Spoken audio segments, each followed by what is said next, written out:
Hello friends, welcome back to our channel mom kitchen. আজ আমি তোমাদের মাশরুম মশলা বানিয়ে দেখাচ্ছি কিভাবে মাশরুম মশলা তৈরি হয়। আমি বাজার থেকে এই 3 প্যাকেট মাশরুম এর প্যাকেট কিনে এনেছি।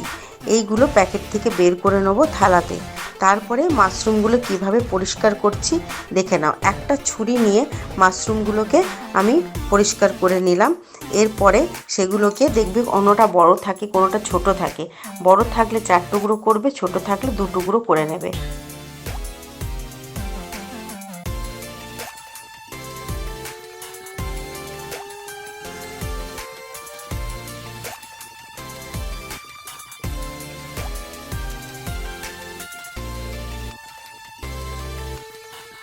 এরপর একটা পাত্রে বেশি করে জল নিয়ে এই মাশরুমগুলোকে ধুয়ে জল ঝরিয়ে রেখে দিয়েছি।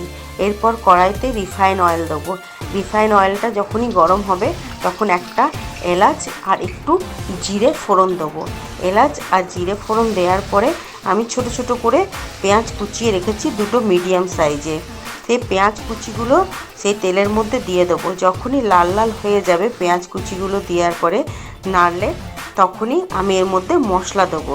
আদা বাটা, জিরে গুঁড়ো, ধনে গুঁড়ো, একটু হলুদ গুঁড়ো, কাশ্মীরি লঙ্কা গুঁড়ো আর আমি লঙ্কা বাটা দিয়েছি। তুমি নিজের পরিমাণ মতো লঙ্কা বাটা দেবে। কাঁচা লঙ্কা বাটাই দিই আমরা। তোমরা প্রত্যেকটা রান্নাতেই দেখেছো আমরা কাঁচা লঙ্কা ইউজ করি, সেটা স্বাস্থ্যের পক্ষে ভালো। আর কাশ্মীরি লঙ্কার গুঁড়োটা দিতে হয় কালারের জন্য, নাহলে রান্নাতে কোনো কালার আসে না। আর দই ফেটিয়ে রেখেছি 2 থেকে 3 চামচ, সেই দইটাও দিয়ে দিলাম। এবার মশলাগুলো দিয়ে দইটা দিয়ে ভালো করে নাড়তে থাকবো। দেখবে একটা কালার আসবে এবং সেটা থেকে একটু তেল বেরোবে।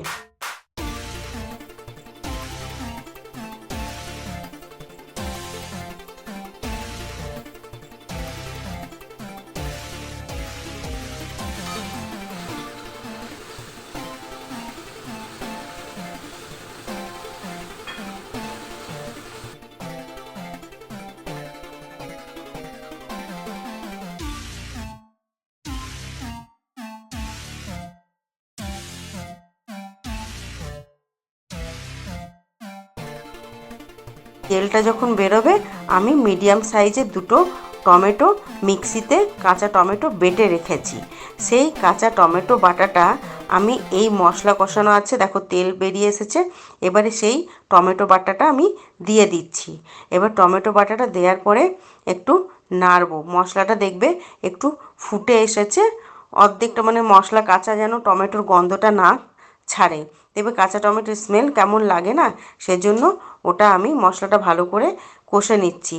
এবার মাশরুমগুলো যেগুলো রয়েছে জল ঝরানো সেগুলো আমি মশলাটার মধ্যে দিয়ে দিলাম।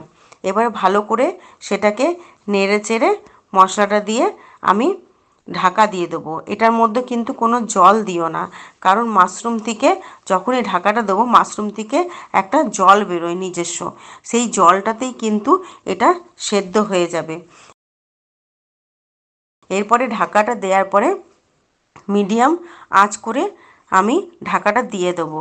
একটুখানি পরে যখন ঢাকাটা খুলবো তখন দেখব মাশরুমটা একটু সেদ্ধ সেদ্ধ হয়ে গেছে।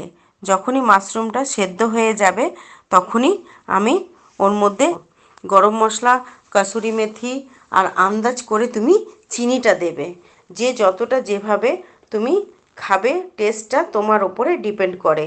অনেকে বেশি একটু মিষ্টি খায়, মিষ্টি দেবে, আর যদি কম খাও তো কম চিনি দেবে। মধ্যে একটু কাজু বাটা আছে, কাজুটা আমি আগের থেকে বেটে রেখেছি, সেই একটু কাজু বাটা দেবে।